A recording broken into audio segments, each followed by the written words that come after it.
You talked about using shoulder external rotation at 90 degrees as a proxy for determining a need for expansion in the posterior lower thorax.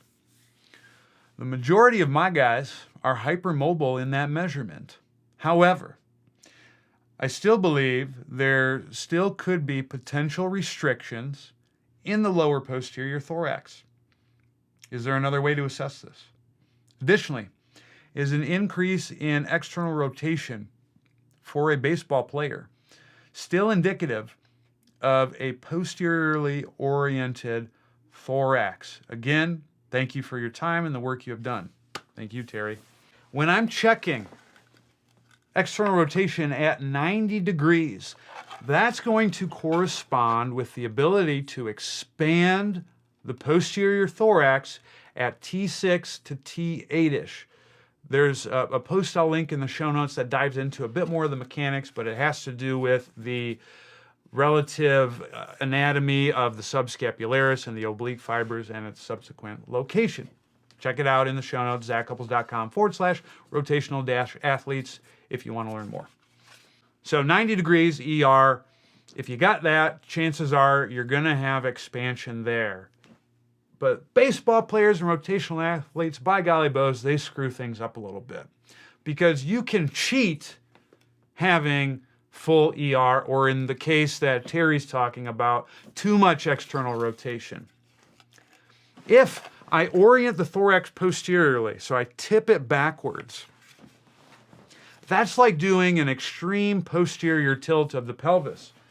When I posteriorly tilt the pelvis, the acetabulum is going to retrovert, aka point backwards, which helps give or orients the femurs into external rotation.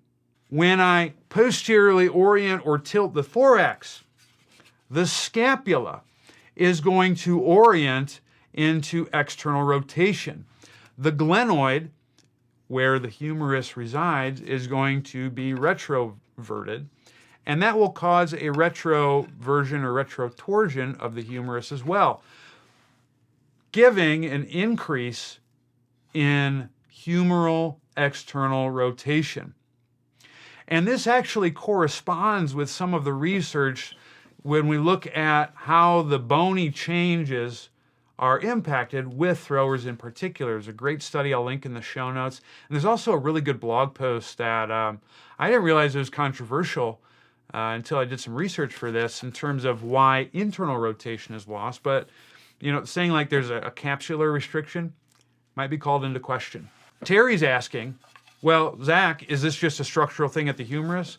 Well, here's the issue, Terry. If I retrovert the glenoid, that's going to create a concomitant retrotorsion of the humerus. So I think that this is totally in line with a posterior tilt of the thorax. You may have some degree of posterior tilting that corresponds to or potentially even drives the retrotorsion that we see at the humerus that creates external rotation.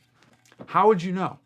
How would you know that maybe we're just dealing with a humeral issue and the scapulothoracic joint is on point? You got to look at some other ways to check posterior thorax expansion. The way you can check those pesky rotational athletes is with an externally rotated biased shoulder flexion. Because here's the issue. When I go overhead, the humerus has to externally rotate, 1, and the scapula has to be able to upwardly rotate, 2. Well, if I got a boatload of ER, I should be able to go overhead easy peasy because I have more than enough external rotation to complete arm elevation. But here's the issue. If I have a posteriorly oriented thorax, muscles between the shoulder blades are going to be more concentrically biased because those muscles aid in the posterior tilting of the thorax. So you might have enough humeral motion to go overhead, but if your scapula is glued to your upper back, you are going to be restricted in shoulder flexion. When you're testing this, you want to make sure you start low to the body, Because in someone who's vastly restricted, even though they got excessive ER, you might see them deviate out of the sagittal plane quite early in the arc of flexion. So you want to start really low. And if you see a loss of shoulder flexion, even though there's a ton of humeral ER, you cannot trust the external rotation measure. Boom, you got a posterior thorax restriction secondary to a posterior tilt. Now, we know how those pesky baseball players and rotational athletes are. They are rock star compensators because that's how they do what they do. Sometimes that could lead to a increase in shoulder flexion secondary to eccentric orientation of the anterior inferior structures of the shoulder capsule, among other things. A lot of times when you do that in the shoulder flexion, you'll see an inferior glide of the humerus as you test them. So that could be one thing. But if you get someone who you test ER and it's a lot, you test shoulder flexion and it's like, wow, that's really good, but you still got some issues. I'm not sure I can trust that measure. Your last safety valve for ensuring that they do have posterior expansion is to check lower cervical rotation. There's a good debrief where I dive into that. Check it out in the show notes. But if you check lower cervical rotation, many times they will be limited in rotating ipsilaterally. Let's say we're using left shoulder flexion as an example. So they got, say, 120 degrees of ER. They got 180 degrees of shoulder flexion.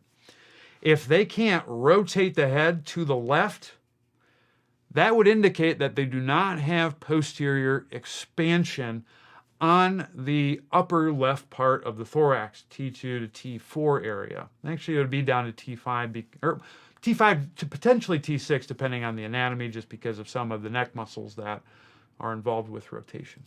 Those are really your checks to see if you're dealing with a true posterior orientation of the thorax, or if you do have something locally going on at the humerus. Now, of course, what you going to do about it? That's probably the more important question. If you have those restrictions, you need to fill the posterior thorax from the bottom up. Great moves to start would be cross-connect variations, because you're going to do a low reach while driving rotation in the upper thorax. That can kill two birds with one stone. The more birds we kill, the better. The reason why is because I don't like them. I was injured by a bird one time when I was just out of PT school, so we got beef, you know what I mean? It's all right, though. Anyways, I'll tell the story another day. You could then progress to armbar variations where you're driving rotation of the arm and the neck at the same time, and if you do those things, you're going to get good posterior expansion. Life will be good, and no one will mess with you, and no one will definitely mess with your rotational athletes.